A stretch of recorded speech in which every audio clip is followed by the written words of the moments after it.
Goddag og velkommen her til en lektion om kunsten i den tidlige klassiske tid. Og Med Marie Kildebæk og Søren von Arnstorff. ja, jeg er Ole. Og vi vil lægge ud med at kigge på Kritios-drengen fra cirka 490 til 480 før Kristi fødsel. Ja, og han er noget af det første, man går ud fra, eller i hvert fald man har fra den tidlige klassiske tid. Og man kan sådan genkende ham, man kan se, at han er fra den her tid i hans positur, fordi han står i en kontrapositur, som vil sige, at han i stedet for i den arkaiske tid, hvor det var lige væk på begge ben og en symmetrisk akse i midten, så har han her væk på det ene ben, som vi ser her. Derudover så er det arkaiske smil, som vi kendte fra den arkaiske tid, taget væk, hvor det er lidt mere neutralt ansigtsudtryk. Og så er det også kendt for den her markante hage, som er udtryk for en streng stil, de bruger i den her tid. Derudover er også detaljer ved øjenlågene. Ja. Og så er der også det, altså grund til, at de har det her neutrale ansigtsudtryk, det er fordi, det skal afspejle en indre ro og harmoni, som man forsøgte at udtrykke på den her tid. Ja. Er der noget, du vil sige, Søren? Ja, måske at det også, vi ser. Man kan måske sige, at den i hvert fald er mere sådan dynamisk, end det vi så før Ja, i den meget mere. tid. Og også vi ser her, at naturalismen virkelig også udbreder sig i torsoen på skulpturen, hvor at i den arkaiske tid var det meget mere sådan kantet og mere inddelt i, kasser, som så at sige. Hvor her er det meget mere flydende og ser mere naturligt ud. Og også lynhurtigt for at vende tilbage til den kontraposte positur, hvor vi så ser her, at man kan tydeligt se, at vægten det har været på det her ben, og støtten så har været her, som så i det her tilfælde har råd af. Ja. Derudover så øjnene, de er sådan udhulet, kan vi se, og det er fordi, at man har puttet noget ind i, og det kan fx have været bemalet træ eller elfenben, men det er jo noget, vi bare kan tænke os til. Det har vi ikke mere. Ja, og den næste, det er så den, vi kalder for vognstyreren, fra cirka 475 år før Kristi fødsel. Og det er sådan, at normalt så havde man set mænd, de skulle være nøgne. Hvor det var kvinder, der havde tøj på. Ja. Kuros og kure, som det jo hedder. Men her der ser vi faktisk, at det er en mand det her, men han har tøj på. Og det er også grundet i, at når det var, at der var blevet lavet en skulptur, der havde et bestemt formål, for eksempel her, vi har en vognfører, så ville det ikke være hensigtsmæssigt, at han var nøgen, så derfor har de givet ham tøj på. Men Søren, hvordan kan det være, at underkroppen er så lang? Jamen, nu skal du høre. Man har formodet i hvert fald, at den har været en del af en større gruppe af skulpturer, og der eventuelt har været en vogn foran. Så derfor har man gjort underkroppen lang, simpelthen for også at vise overgangen mellem underkrop til overkrop.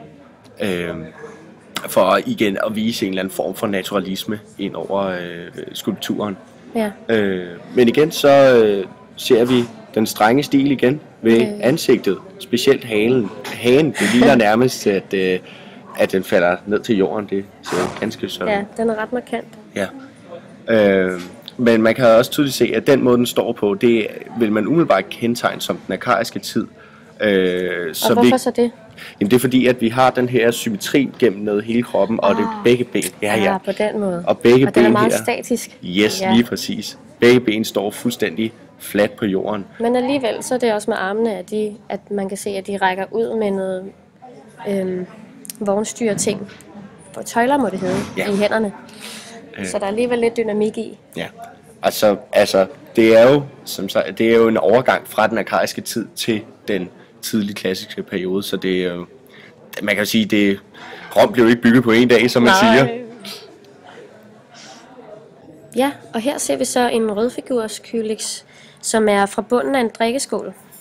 Og motivet vi ser her, det er altså en mand, som ligger med tømmermænd, hvor der er en yngre mand, der holder på hans pande. Leger ham. plejer. Ja. Kan minde om de her kærlighedsforhold. Ja. Ja. Men vi kan i hvert fald se, der er ting, der kendetegner malerier og vaser, og det er, at ansigterne, de ofte var i profil. Dog ser vi her et frontalt ansigt. Men vi kan se her, at drengen, det kendetegner meget i hvert fald det her, vi kalder for profiløjet. Altså på den måde, at hans hoved er i profil, men hans øje, det er ikke profil. Ja. For sådan i den slags tegning havde man så ikke lært sig endnu. Nej. I hvert fald. Hans øjne er sådan ens med ham, der har et hoved, der ligger frontalt. Ja. Præcis. Ja, og så også, at man havde problemer med at skulle skabe den her form for perspektiv og dybde på vaser og malerier generelt. Så, fordi de var todimensionelle lige i stedet præcis. for skulpturerne. Som er tredimensionelle. Men så derfor så prøvede man at forsøge sig lidt frem, og man fandt jo ud af, at man kunne lave forgrund og baggrund. Som vi kan se her, så i hvert fald, drengen her, som sidder i forgrunden, eller står i forgrunden, og plejer manden, som er i baggrunden. Og på den måde kunne man så skabe en form for perspektiv. Ja, sådan ved at de overlapper hinanden lidt. Ja. Så kan man skabe lidt for- og baggrund, og lidt dybde på den måde. Yes. Samtidig så ser vi også, at der er nogle forskellige positurer i kroppen, som også kendetegner de her malerier og vaser. At vi ser for eksempel drengen, der står op, og han står lige og prøver at pleje ham, og manden, der så ligger ned. Og det giver jo en vis forskel i positurer, kan man jo sige mildt i hvert fald. Og igen en dynamik, som vi ser anderledes i forhold til for eksempel vaserne der fra den geometriske tid. Ja. Ja, og her ser vi så en kalkstensplade fra cirka 480 til 470 før Kristi fødsel. Ja. Og motivet vi ser her, det er et symposion. Det kender vi jo. Det har vi jo hørt om før. Jo. Og det handler simpelthen om, at det er nogle mænd, der samles og drikker og hygger sig og rører lidt ved hinanden. Viser Alt det dejlige. kærtegn af hinanden og viser kærlighed til deres visdom. Ja. Ja.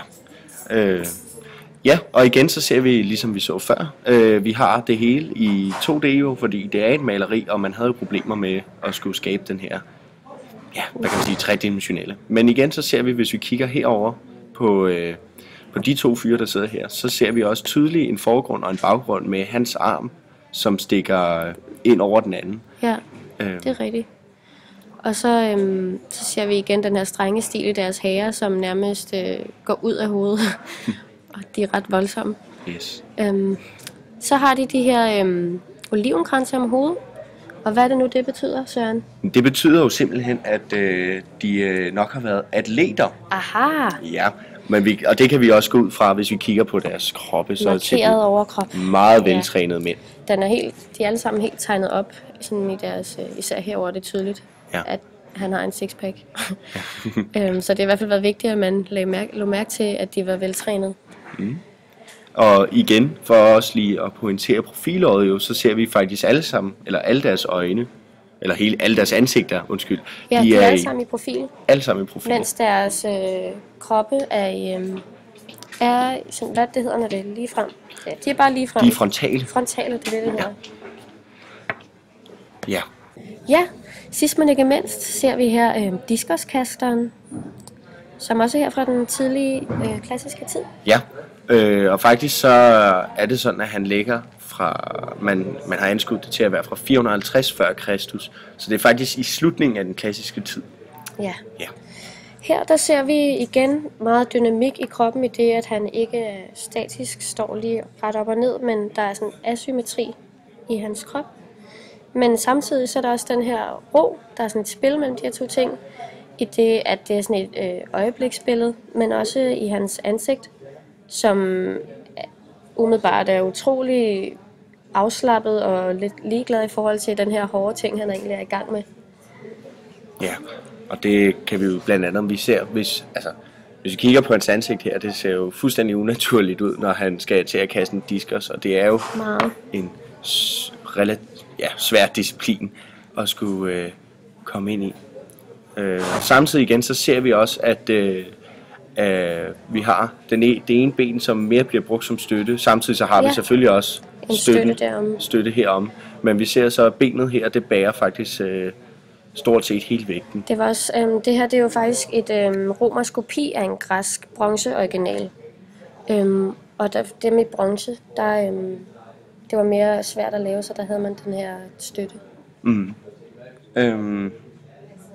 Ja, men generelt så udtrykker han, også fordi det er det her øjebliksbillede, så udtrykker han bare ro, men samtidig også dynamik.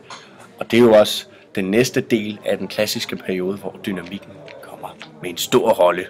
Ja, og det var faktisk det, vi havde at bringe i dag. Så vi ses til næste modul. Det gør vi. Vi ses.